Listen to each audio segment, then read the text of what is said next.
everyone. Welcome back to another episode of Motivation and That, where we take hot mess to high potential.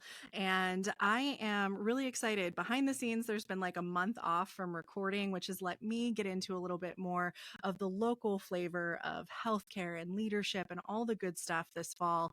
And it just so happened my guest today and I had already scheduled to record a podcast. And then we ended up at the same Rural Health Symposium initiative and had a chance to chat and dig into a couple of things that were resonating with us. So I think this conversation today is actually going to be really fantastic. While we're probably going to touch more on what it's like to be a woman in leadership, especially healthcare leadership, administration, clinical, all those components, we're also probably going to hit on a lot of other robust topics. Like I said, the rural health piece, which has been forefront for both of us, and just overall what is happening with healthcare in general, and how as young leaders we can really kind of embrace what that path looks like. So I want to just say thank you to Shannah for joining today and being here.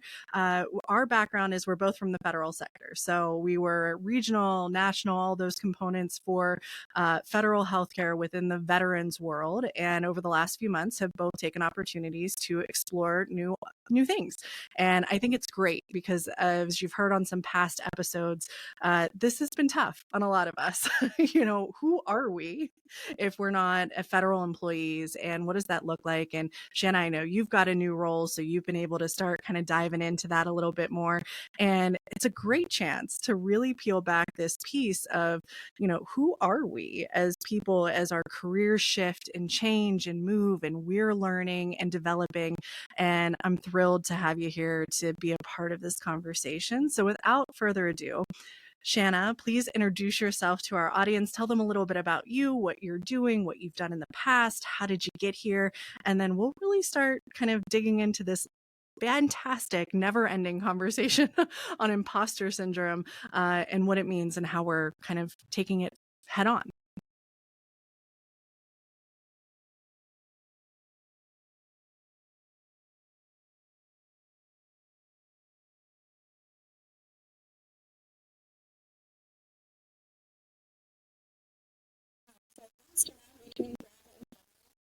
I think me as, when you ask the question, who am I? How do I introduce myself? Um, I think first and foremost, I am just a woman out here trying to make things better in the world and spread joy where I can. And that translates well into the healthcare space. And as a quality leader in healthcare, that has been my, my focus of my career.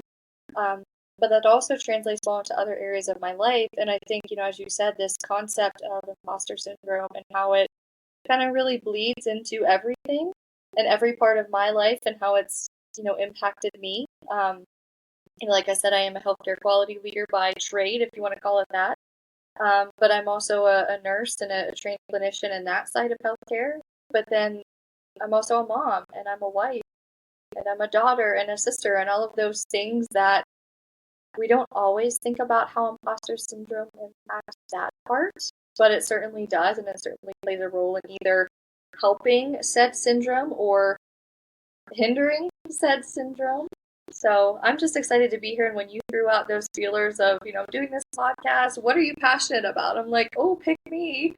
And I know our, former colleague Amjad was on here, I think 2 or 3 times now talking about these same things, which is just, it's become a part of who I am as a leader and as a person. Yeah. And I think that, when you touch on it's not just in our professional life, there's so many other things that honestly, I think more often than not, we might be impacted by that feeling of the imposter syndrome piece. And we don't even necessarily realize it because it's not as easy to put that, label to it when you're just like, am I being the best partner I can be? Am I being the best friend that I can be? Or what does that even look like? In the work world, I think so often it's been defined for us. Like, here's what you have to meet. Here's the metrics you get to. Here's, how you escalate through leadership. But in your everyday life, it's so much more murky and harder to navigate. Yeah. So, you mentioned, hey, you went from private sector to federal, back to private now.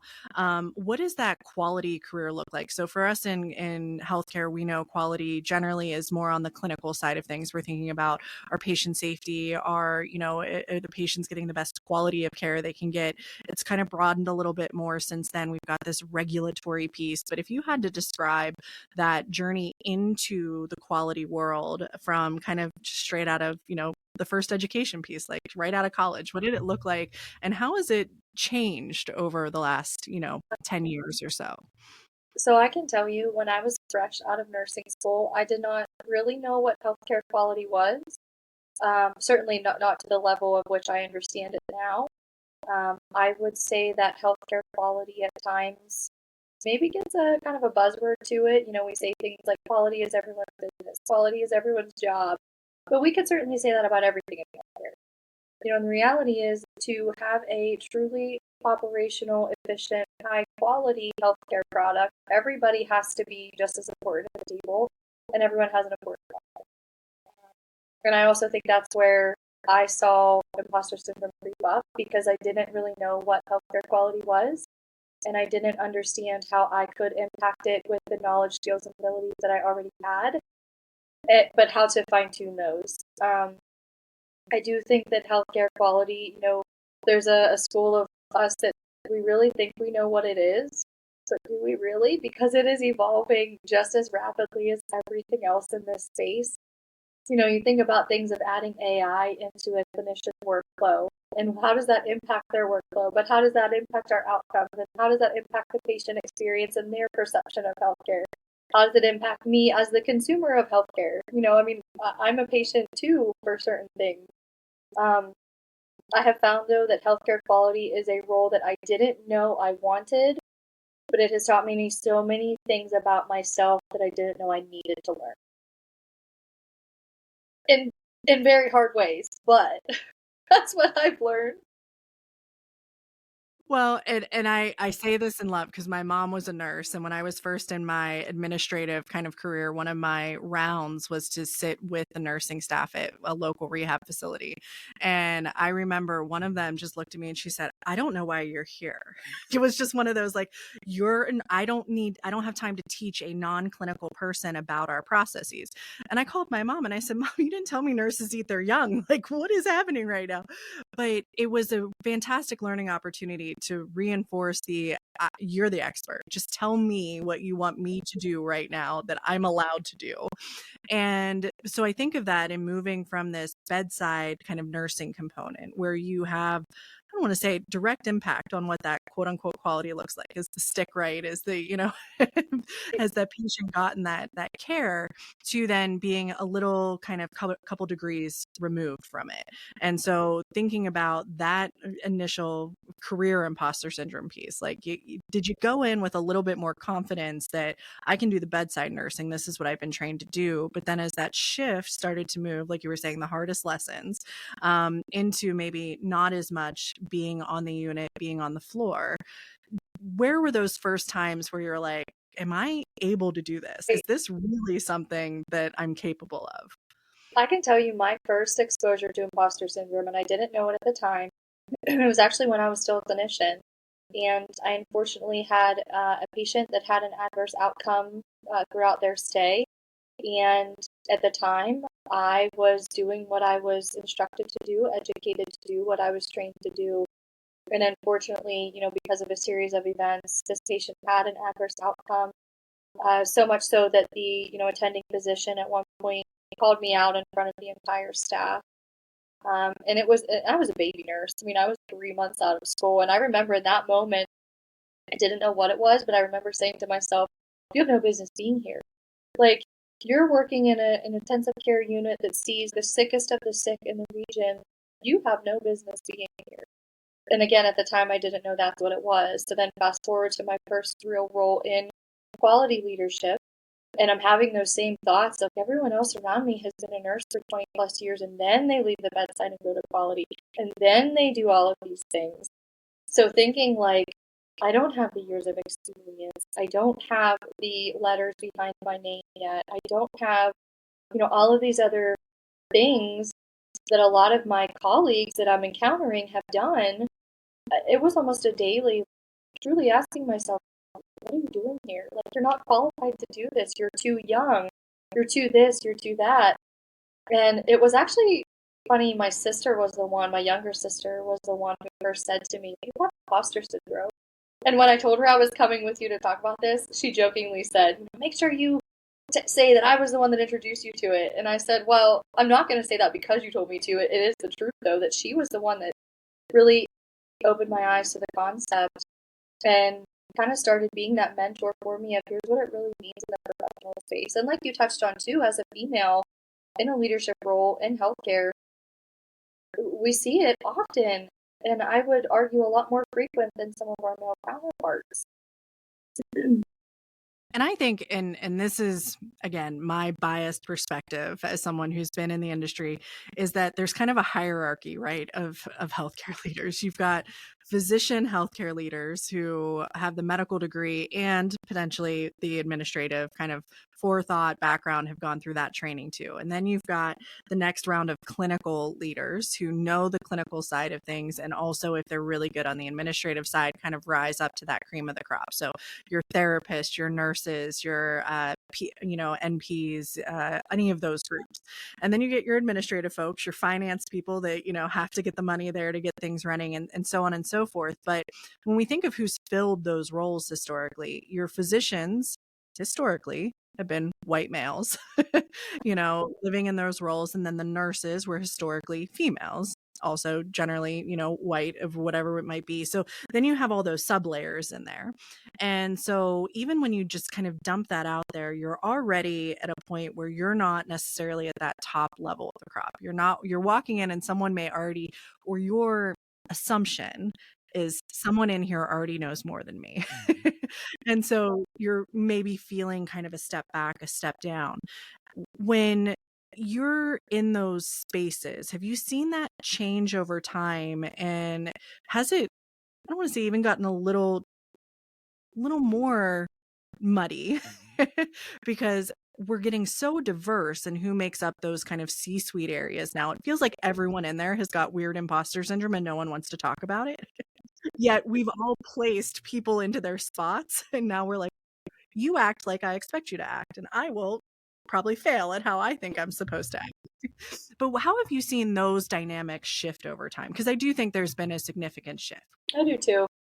And I don't know if it's because as you move, there is a natural maturation of yourself, not only through the continuum of your life, but there's a natural maturation as you progress through stages of your career. So sometimes I sit back and, these are the things I think about on my commutes to and from work, but is it because I've grown so accustomed to it and I know I can read the room a little bit better and really pick up on some of, not only identifying what I'm feeling and those feelings of being the imposter, but also maybe picking up on subtle cues of those in the room. So is that contributing to that overall, we're getting better at it? Or is it just we are getting better at it and then we're not kind of putting those biases out there and those preconceived notions that because you appear to be a older white male or female, you have all of the years of experience that qualifies you as said leader. I don't know how many times I've been in a meeting, a boardroom, a discussion with an oversight body, and I say, that I'm a quality officer, I give a title, and they're like, oh, as if they're shocked that how could someone of my, appearance, background, any of those things, how could someone possibly have that role at said organization? I do think a lot of it, though, has been just the way that I've been able to mature through seeing how those around me act and respond to certain comments. I've even so much as picked up on the way in which you phrase something and the words that you choose. Something that comes up for me often is many times, and I see it done so often with emails, is everything is started with an apology. I'm sorry to bother you. I'm sorry to send you this email, but if you have a minute. And very early on, a leader told me, you never apologize for doing the job that you were hired to do and taking up the space that we want you to be in. I was like, oh, I'm gonna stop apologizing. And to the point of where now it's like pet peeve when someone sends me something in an apology, I'm like, stop apologizing. You're doing your job. So I think a lot of it, and two, you hear that now on trainings. Any professional growth seminar, leadership development you're on, it's talking through kind of that concept of emotional intelligence in the workplace and the maturation of getting away from those biases and those stereotypes. And so I think it's kind of a multi-pronged approach of how it is getting better, but for a lot of different reasons. Well, and I love you bring that up because immediately I'm thinking about, I do that a lot too. Like, oh, so sorry, this is late, or da da da da. And I mean, it brings up a great piece on kind of female leadership, which is the stagnant or the sentiment that if you don't have that approach, you're seen as very aggressive.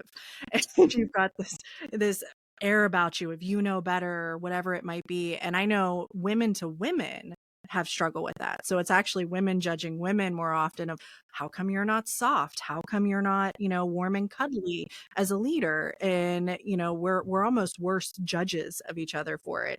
And it's really hard, I think, to find any type of balance between what is soft as a leader that doesn't make you appear weak, that doesn't, combat this idea of, I can't really lead because I'm bowing down to other people around me.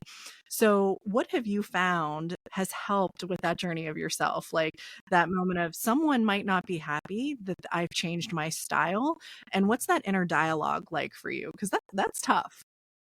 I laugh because the inner dialogue, so as we talked about early on, there was a transitional period in my life recently between leaving the federal workspace and entering into a non-federal workspace. But also, too, coming with that was just the job search in general and all of the excruciating highs and lows that come with that.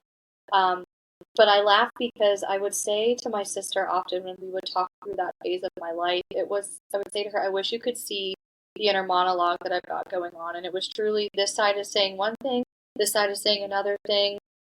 I'm actively putting down the lie that this side is saying. But it's so true in how that carries through all of the different things, in not only just life in general, but truly as a female leader. And, the one thing that I often think about is I've tried to emulate leaders that I've respected, whether it was the way in which they carry themselves, the way that they speak.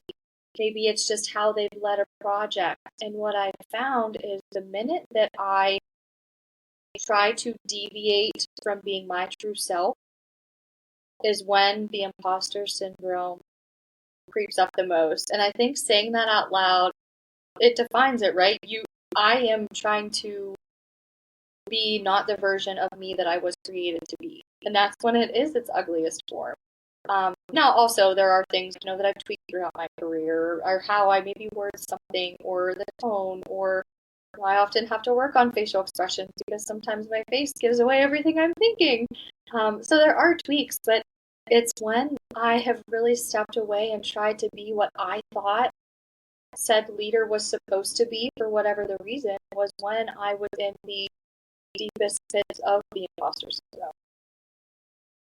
And it makes sense, right? Because you're really putting a mask on. It goes back to Right. that masking conversation, Amjad and I had, but the component of, you've gotten to that point in your career because people believe in you as who you are and how you presented yourself over time. And we can learn and, like you said, build that emotional IQ and tailor ourselves. But that full switch of, well, now I need to be different, or now I need to completely change things up. And I think it can actually confuse those around us in a lot of ways and create this kind of snowball effect of, now they're reacting to something they didn't expect, and now you're having to course correct real time, and it gets deep real quick.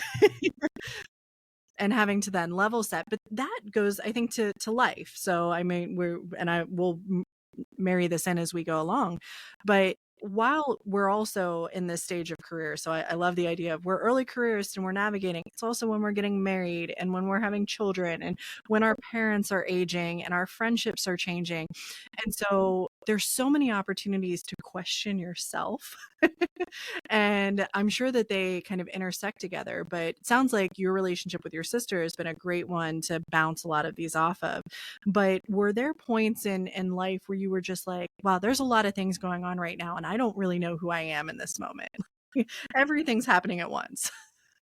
So thinking back to my very first leadership role, and it was in quality. So my first not only role in actually leading people, so having direct reports, but then also having the responsibility of leading certain programs for a hospital. My first kind of encounters with leading via influence, not authority, which has been a staple in my quality success in healthcare. I was doing all of that while we were married maybe a year and a half, 2 years. I had just found out I was pregnant with our first child. And in that same week that I was pregnant with our first child, we had signed all of the paperwork to start building a home. So we navigate all of that, right? And then I get to the point of, oh, I need to further my career because, everyone's telling me that I have all this potential, so I need to do more. So why not start a master's degree? And I did that after coming back from my second postpartum leave. So I had a newborn. He was, I think, 3 months old, not even at the time, and I'm now doing a master's program. Also, while, leading quality improvement programs and stuff for a hospital. And in so many moments, I can remember sitting at my kitchen island crying because I'm tired. I've got a baby and a 2-year-old. I'm trying to do all this stuff at work. I'm working on a master's. And I'm like, what is this? Is this what it's supposed to be like? Is this what I'm supposed to be doing? Is this how everybody feels? And not only in, like, I'm asking that question in the fresh postpartum phase, I'm asking that in the, like, does every healthcare leader feel like this? Because if this is how it feels, I don't think I want to do this. So am I even in the right job? Like, it creeps in so many different aspects of your life. Is this really how it's supposed to be? And we don't talk about it a lot, right? So even in the world of social media where people are sharing whether they're laughing, crying, looking great, struggling, it's still that ability to have that honest conversation. And while you're talking about that, I'm thinking about the last 3 weeks where I sat and I was like, we have too many rescue cats in the house. I still don't have, I'm still trying to figure out what my contracting jobs are going to look like. My husband's paying the mortgage this month because, XYZ didn't get saved enough. And you have that moment of, why did I think I could do this? And I think it's hard to talk about that with people because I think there's a feeling of you're not seeking validation. In many of those cases, you are literally just trying to say, I thought I could do this. Now I feel like I can't. I just need to tell someone. And we're not asking them to solve it. And I know it's been a big thing in the last few years of people saying, do you need to vent or do you need advice? And I think when we're going through this imposter syndrome world, there's time for both, and mentorship to help break out of this idea of, hey, everything is, you can do better at everything. That approaches it in a much more framed way. But this point of, I just need to talk about this. I need to talk about feeling like a failure and know that no one's going to judge me. Or if you're trying to fix it, you're implying I am a failure. Right. Right. Don't validate it that way either. Right. So do you find yourself going through phases where that comes up? And because I think one of the things I want to bust a myth on is that you break out of this and you never have it again, right? You went through that and you had your moment at the kitchen table and you're like, all right, it's out of my system. I've moved on. It's never going to happen again. But it does, right? 'Cause new environments happen and new pressures happen. Right. I think it never goes away. I think for me personally, I have found ways to combat those intense feelings of truly being the imposter in the situation. I know I am a very data-driven person, so when I've got the proof in front of me that cannot really, it's either going to confirm or deny the statement. And I've often turned to that for my own self. When I start having those negative thoughts of, you don't belong here, you have no business being here, it's, wait a second, pause. This sounds so silly, but it's like, look at your resume. You didn't make that stuff up. You literally put those things on a piece of paper to show what you have done. You can do this. You are qualified to do this. You can, and it's that internal monologue of, you were put here. I would be remiss if I said that my faith and my, spiritual relationship that I have is a driver of all of this. I would not be where I am today without that, and that's a huge contributing factor of how I've dealt with this.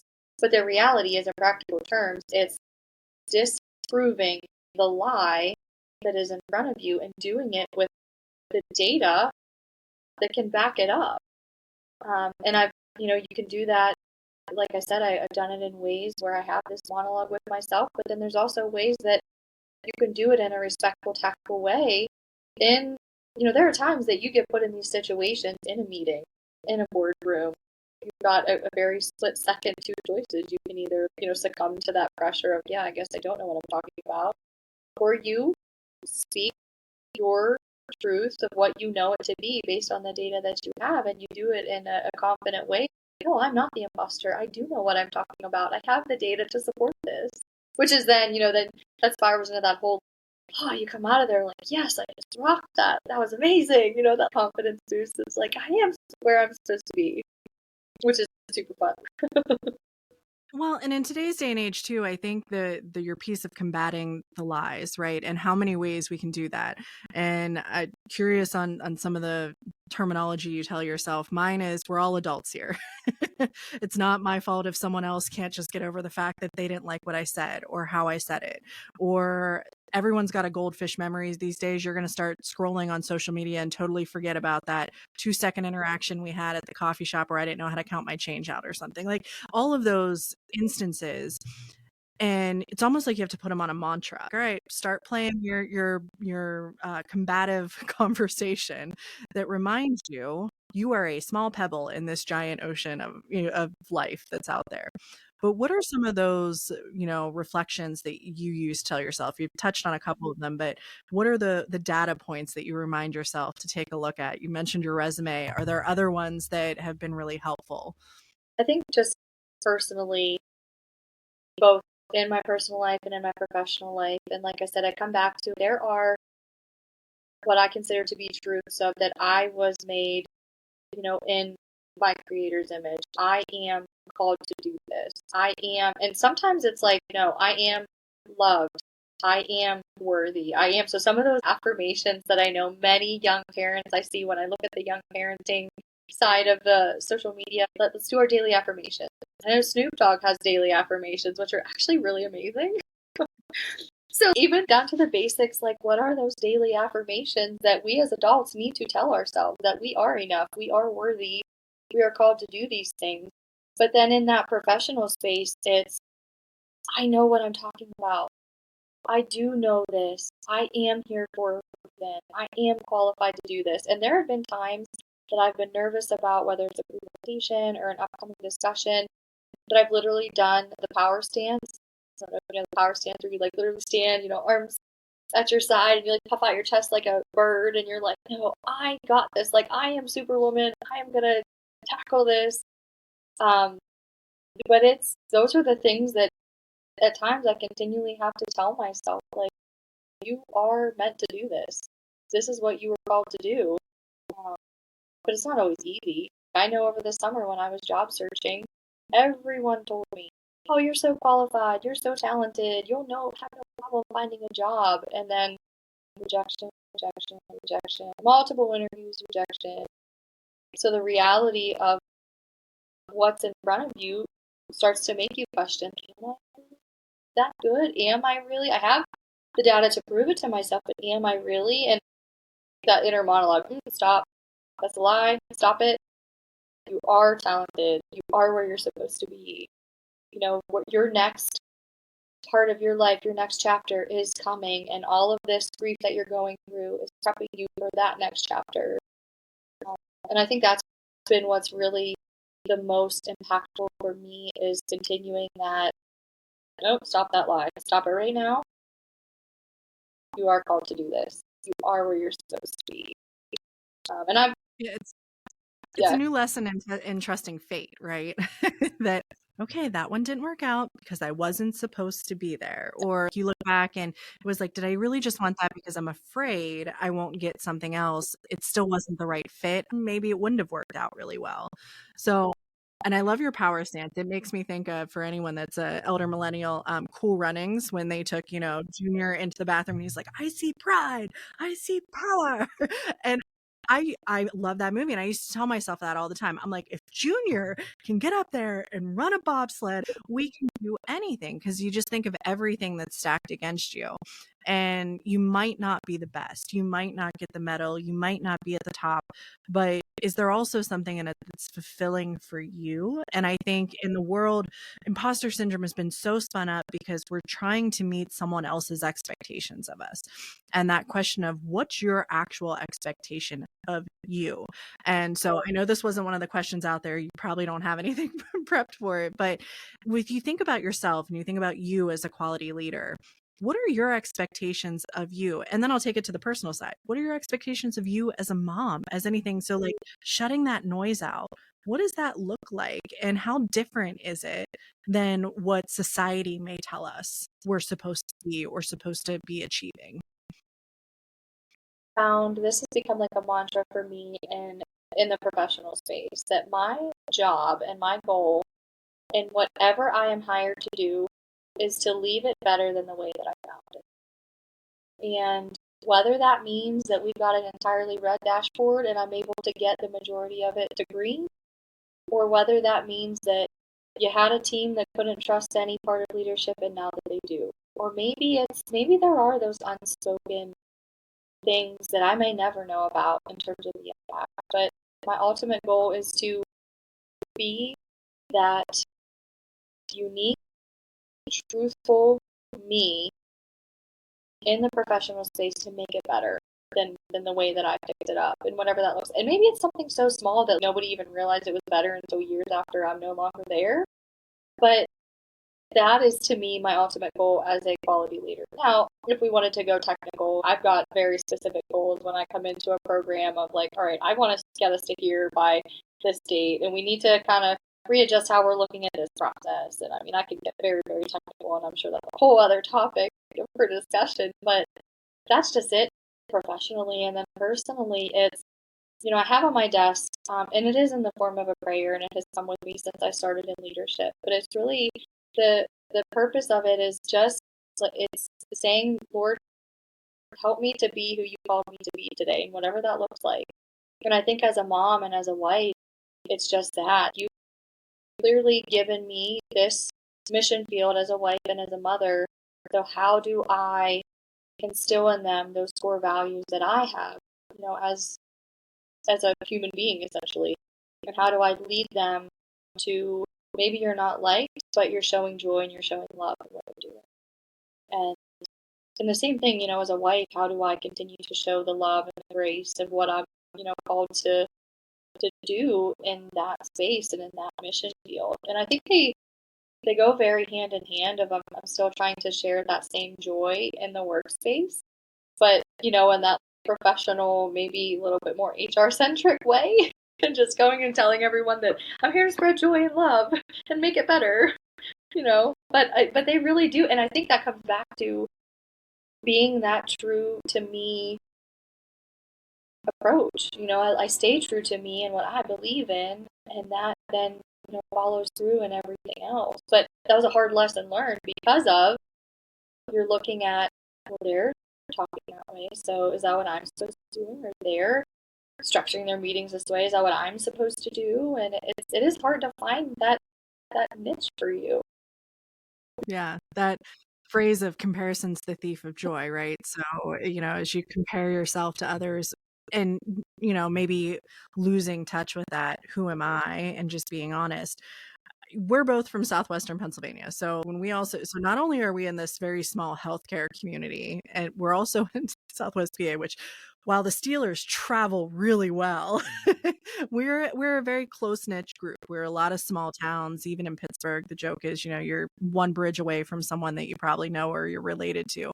And when we were in the federal government, our horizons were really expanded greatly, whether it's nationally or even across the state. Philly, very different world than Pittsburgh. And were those challenges, was that beneficial? Because when I think of comparison and we're more homogeneous, it's a little easier for me to go, oh, Jane down the street and I are really similar and I'm not worried about what she does. But then I see someone that's in Dallas, well, how come I haven't been able to do that or get there or be that thing? And then there's other instances where I'm like, shh, they don't even know what they're doing. They're not in this space, you know. So there's pros and cons kind of to both. But what is that impact of seeing your kind of nexus expand and then kind of shrink again and expand on that imposter syndrome journey, or that questioning of kind of what qualities do I take in as a leader? What do I not? Or, you know, what will I be impacted by and what won't I? I think definitely in the federal space, so the imposter syndrome had the potential to run wild because you said we were opened up to literally everyone across the country, and varying backgrounds and beliefs and ways that they were doing things. So I think the potential was there. I do fully recognize that I think I was mature enough in my, not only in my role, but I was mature enough in myself and had enough self confidence to recognize that I'm not the imposter here. So I took it as an opportunity to then learn from, okay, how are you doing it? I really like the way in which you're doing X thing, whether it was presenting themselves or running a meeting or displaying data or whatever that was, and using it as a way to kind of tweak, is what I'm doing really effective? And I also, throughout that journey, got really good at asking for feedback. I do want feedback on this. I know a lot of people about constructive criticism.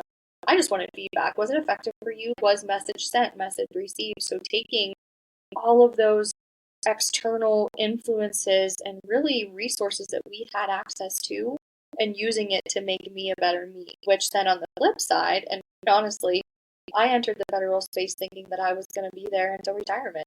I had it set up with my financial guy. I'm here for the long haul. And clearly life has different plans, and I'm very okay with that. But I think what that did was allowed me then to now come into a different space with even more of a confidence of, okay, I have seen what's out there. Some of us have the exact same challenges no matter what state you're in. Healthcare has very similar challenges no matter where you are. But then there's also things that it taught me of, we have asked the questions across the country, and it really isn't that different. Or I've asked it, and I've been able to bring that into kind of my arsenal and repository of tools to use as, again, that confidence booster of, oh, I do know what I'm talking about, or I can relate back to this person, or even just the networking in general. So I've tried to use it as it's done well for me, but again, the potential was there for it to just run rampant. Of, oh my gosh, they're doing it so much better than me, or they're way more qualified than me, and especially in that federal space, whenever there were job postings open, and you wanted the experience to better yourself, but there was still that back of your mind, there's probably 200 other applicants that are way more qualified than me, so I'm probably not even going to try. And then it was the whole, nope, stop it. You can do this. You are talented. And if this is your next step, it will happen. Yeah, and the access to just that huge array of people that were so similar in a lot of nature. So there was in the regional setting, there were 18 people that generally did the same thing. So you had a lot of opportunity to compare while still recognizing the diversity. But I think one of the things that hits us hard with imposter syndrome, and it'll get us into the mentorship piece I definitely want to touch on, is we see a snapshot. We see that person in a controlled environment doing a specific thing. So whether it's mom at the football game, that's what she's there and focusing on, or it's so and so on the unit leading or in the hospital, and so we don't see all of the other things happening in life. And I think that's one of the other mantras to kind of internalize, is that sure, in this 30-minute instance, they might be on their game, they might be really impressive, but we don't know if they go back to their office and cry. We don't know if they go home and the laundry's everywhere and they're like, I can't do this anymore. So that seeing the bigger picture. And I think I've had mentors say, you got to pull yourself to 10,000 feet. It's great to get down in the weeds and see something and aim for something, but if you can't pull back up and look at all of those other influences, then you're missing kind of the entire effort. So that's where mentorship's been great for me, because it's that kind of slow down, check in, but it's also great to combat imposter syndrome, because the more I hear that, like, my old boss, and she'd be like, oh my God, I don't know why I was at that table. I don't know. Why did they pick me? And I'm like, you feel that way too? So who have been some of the mentors? You don't have to name them if you don't want to, but what are some of those mentorship moments or those role models that have been really impactful in your life on this journey, in any way, parent, family, friends, professional, anything like that? I think so. Big picture, generally speaking, the most impactful mentors and leaders to me have been those that are transparently themselves. We need to recognize we are all human beings. We all have feelings. We have lives. Nobody is walking around there that has it all together every second of the day. So the leaders that are able to communicate that and show that in a truly authentic way have stood out the most to me. I know, kind of narrowing this down even more, I've had some female leaders that I've asked them, in leadership sessions, even one-on-one, around how do you combat this? Imposter syndrome is a real thing. How do you tackle it? Do you have it? Am I just the only one out here with it? And so I think hearing them say, to your point, yeah, I have it too. I wonder, how did I get here? Why am I here? But then there have been leaders that have said things, as simple as, when you go to the meeting, sit at the table.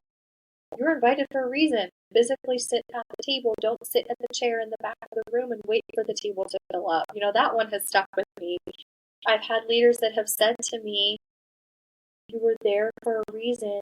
You know what you're talking about. Just speak it. Don't worry about all of I think sometimes we get caught up in the formalities of how to present something in the most perfect way. So then we write it all in the notes of the slide and read the slide, and then you just sound like a robot. And it's like, no, be authentically you when you're presenting what you know about. So I've had leaders that have shared that with me.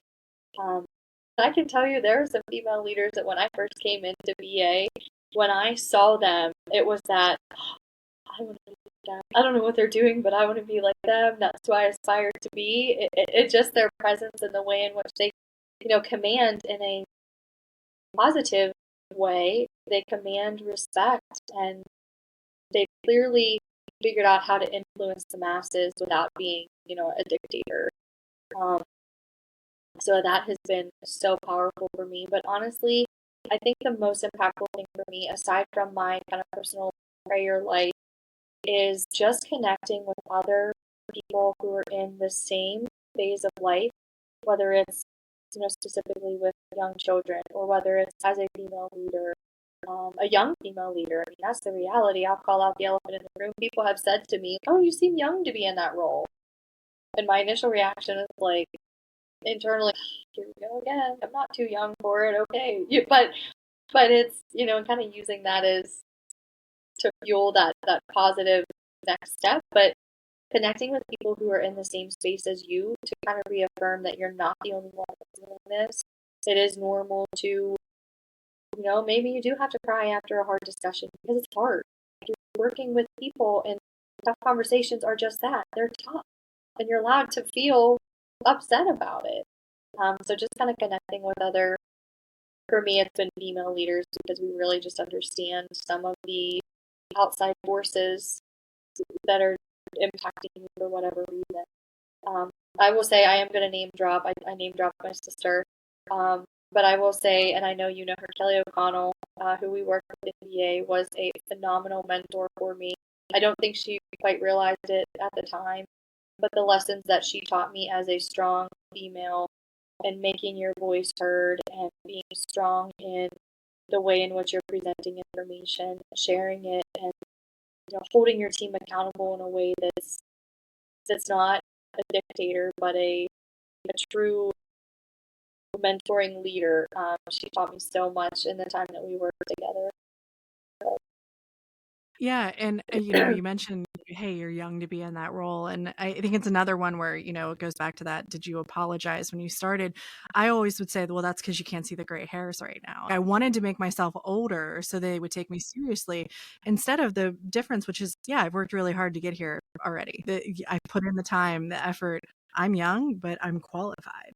And I think ageism is definitely probably one of the newer pieces that quietly has a stigma. I mean, when we were at the VA, our undersecretary was younger than I was. And I always joke, I'm like, he's 5 months younger than me. And it made him more identifiable for me because I know why you're doing those things, because you and I are both elder millennials and this all clicks and makes sense. But what are the judgments other people have? Do you have enough experience to be in that role? And so I think, being able to own your age, whether it is that, yeah, I come with 40 years experience, I should get a little bit of nugget of credit for that, or I come with 10 and that 10 has been fully invested in being the best I can be right now. And so that also deserves some credit. So I think that's a great kind of piece because, hey, when you're a new mom, you can't go into being a new mom with 10 years of mom on your first go round, maybe by your 10th, but Right? so and I'll do in one name drop too. Trish Hall from the what we called kind of that Midwest region out in Kansas City area. Small, maybe 5 feet tall, tiny nurse by background, and probably one of the most quiet, powerful people that I ever had a chance to be around. Never had a raised voice. Had the best examples of things when we would go out to do trainings and stuff. And I think that was always something that the consistency and the confidence of people who were that in the room. You're not going to shake me. No, maybe I was wrong on that. Okay, let's move on and get to the next thing. Or I did have something to learn. And so I think that on that imposter syndrome is when someone tells us no, or we are told we're wrong, and we're like, oh yeah, that does look like I was probably not right on that area, is the not dwelling on it. And that's the other piece, is we can get so tied up in those one or two instances that just feel like they've knocked us off of our bike. And then it's a question of, all right, how am I going to get back on? And the reality is you stand up, you pull the bike up, and you get back on. Exactly. So, are there ways that you have found goldfish memory has helped in like being able to do that, kind of just log it and put it off? I need to, let it all the animal acronyms roll off your turtle shell back and all that kind of stuff. Has that gotten easier over time? Because I do think that is something that with practice, you're able to more quickly go, okay, tomorrow's a new day. Or, It certainly has. And I think so. One of my mantras, and this was said to me by at the time, she was a mentor and she's still a dear friend of mine, but it was my very first ICU nurse mentor. So I literally, my first day on the job, I show up bright eyed, bushy tailed, I'm ready to take on the world. And I thought I was so early. And apparently, for their standards of when they started report, I was already 15 minutes late. I didn't know that. And she's like, so right away I was off on the bad foot. So we got our report, and it was a 2-to-1 nurse to patient ratio. And I'll never forget, she looks at me and she says, okay, who's gonna die first? I was like, oh my gosh, I don't know. It looks like everyone here looks like they're gonna die first. I don't know. This is terrifying. But that has stuck with me, and that I'm able to effectively look at what's happened in the day, and is what has happened literally going to cause harm, death, something significant in the literal or figurative sense in what I'm doing. And I use that kind of triage method to your point of just kind of letting things roll off. Like, if what was said, was it really that detrimental? Or if what was said to me, like, is it really going to impact me that much? Probably not. Is it going to lead to my ultimate demise of my, mental health, spiritual health, actual health? Probably not. All right, moving on. I've got 100 other priorities on my list.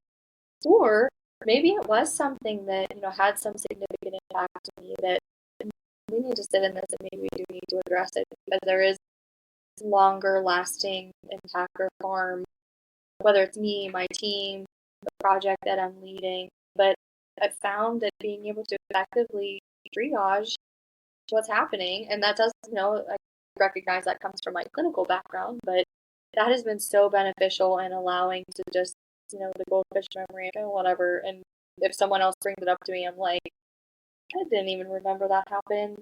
Thank you for bringing it up, but I've moved on with 100 other things. But I do think it comes with time. I mean, if you would have asked me the same question 10 years ago, I was probably still dwelling on a conversation that I thought I could have done differently or done better or not had it all 2 weeks prior. just because of that lack of experience, exposure, all of the things that come with just natural, maturation as a person and in a role. And I think just being honest, when we do have moments like that, if we can do better. I know I was fixated all day yesterday because I was supposed to record an episode and my guest couldn't get onto the platform. Probably why I was extra anxious with you today. And I'm like, can you get on? Is it okay? Oh my God, this has ruined everything. I'm never going to get a high profile name to come on again. And my husband's like, Natalie, tech stuff happens. Like, really? Like, there's whole episode of Love is Blind reunion when they did it live that first time didn't even stream on things. Like, do you think there's bigger things that happen in the tech world that cause downtimes like this? Again, a drop in the ocean. We've got to kind of move on, can't let it disrupt things. But I think part of what comes with that, and this is as we get more confident in being who we are, and I think it's a great kind of wrap up, and it ties back to the episode I did with Dr. Shari Dade on the no's today, or the things we say no to today create those yeses tomorrow. And that may mean friendships ending, professional relationships ending. I think about us in our career journey, like leaving where we were, which we did amazing work. People needed us. They probably still need us in a lot of ways. But it was time to do that shift and to be able to contribute to something else. And that can be really hard, especially I think when we're nostalgic people and we like that comfort. But it truly does, I think, move us forward in that next phase of who am I today? Who am I tomorrow? And what does that look like for those around me? And your prioritization example, I think, is great. There are certain people I'm not going to leave in the dust. In my case, my husband's not going to be left behind, but there are a lot of other things where, no, that is not important right now. And if you can't grasp that, then this is not a phase in our life that we're going to align on. And being okay with that and being steady enough to kind of trust that.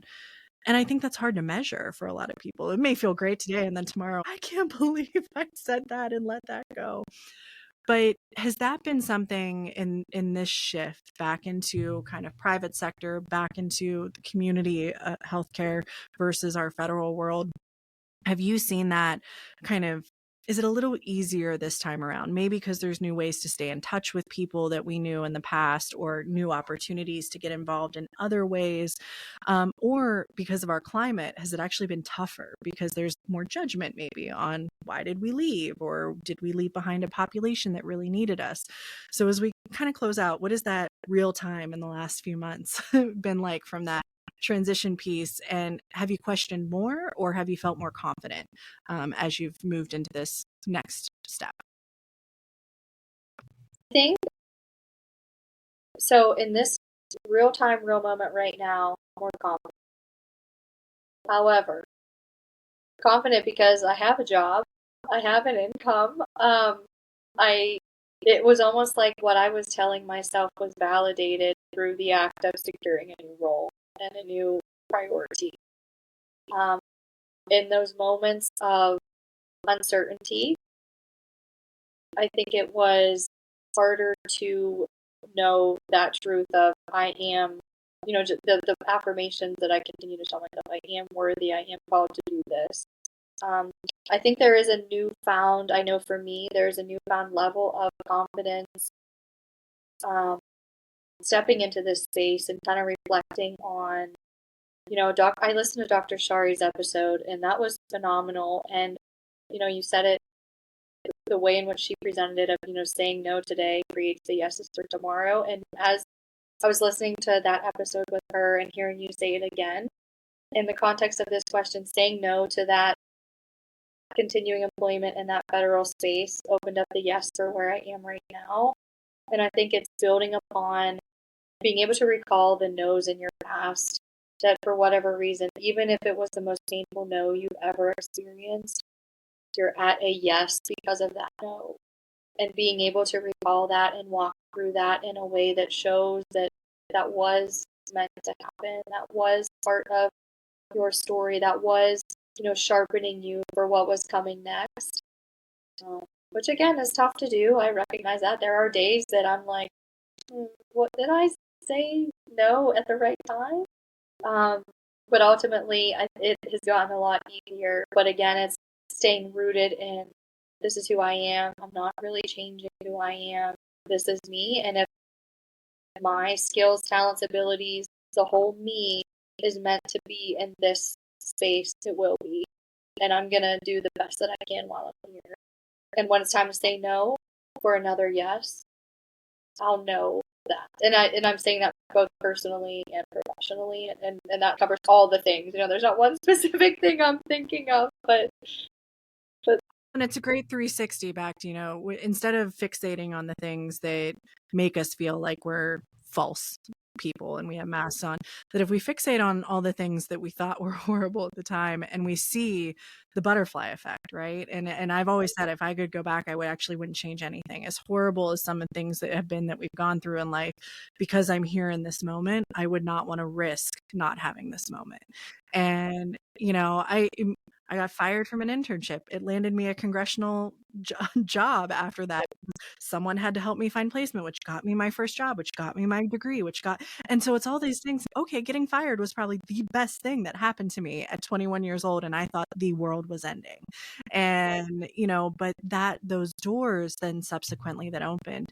And so I think that it's a great place to, if you ever need reminded, it's the visual of that resume again, but the resume being your life in general. Think of all of the dates that you went on that didn't work out and you were devastated, but they've led you to the partner that you have now, or being alone, because that's the better place to be. And so I think that if there's a message to go away with this, is the best way to kind of take that imposter syndrome on head first is, one, to find, and it's a theme in all these episodes, your North Star, like that thing that you said, to make a difference today. What does that difference look like? What does that mean to me? What does it resonate? And to look back with grace instead of with contempt in some ways into the path that we've had that's got us here. So Shannah, we're about up at time, but you've hit on a few of those self-affirmations. And usually I do like a deep breath at the end of the episode, but I love the affirmations. I love all of those things. And I think it would be great if we could close out with any of the listeners that probably might need it today. If they're listening on a Sunday going into a Monday, or they're listening on a Friday, to remember how great that they are. And so, not to put you on the spot, but give us 2 or 3 of those kind of affirmations for folks. And I think it'll be a great closeout and a good reminder to you and I too, as we exit the episode. Perfect. And I was admittedly nervous that you were going to ask me to do some type of breathing exercise because I don't routinely practice those. So I was like looking them up prior to us meeting. How do I do a breathing exercise? But affirmations I can do. Yeah. So some affirmations to leave us on is that I am called, I am worthy, I am loved, I am beautiful, and I'm created for who and what and where exactly I'm supposed to be in this moment. And continue to repeat that when you are feeling any other way about that.